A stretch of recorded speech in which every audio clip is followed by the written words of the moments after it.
We don't normally hear comments about Brexit coming from the United States, so what's this all about? Good morning, Rosie. Well, it all comes down to this potential for a UK-US trade deal. Remember, the domestic message from the Prime Minister Boris Johnson has been, yes, we will seek a deal with Europe, we will seek to continue trade, but in the end, there will be other fish in the sea, and if we have to go elsewhere, we will.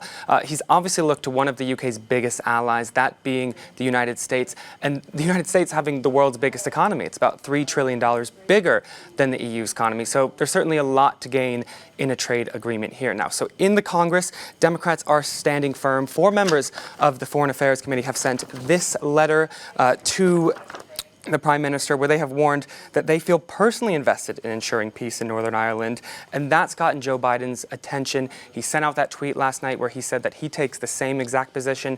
And Nancy Pelosi, the House Speaker, well, she could really be the peacemaker here in terms of she has to give the green light. She needs to ratify a deal so if the trade deal does come through, Donald Trump can negotiate all he wants, but it will be up to the House of Congress to actually put the seal on the deal and make it go through. A lot of this is about perception of how trustworthy the United Kingdom, particularly Boris Johnson, is when he makes an agreement and then changes it. Considering that and the fact that a trade deal is looming, what is the relationship like between the US and the UK as it stands? Well, Boris Johnson and Donald Trump have regularly had kind words. They've really been political allies at different conferences around the world and even when on official state visits. Now, compare that to the way relations are between the US and the EU right now, which are starting to sour, and similarly, relations between the UK and the EU, which are also equally starting to sour.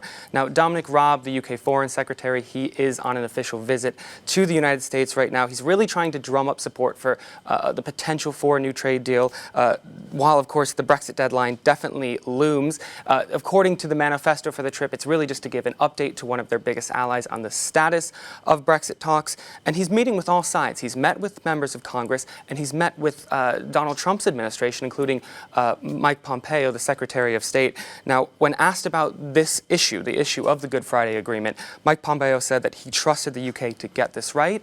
And when the microphone turned to Dominic Raab, he pointed the blame to the EU.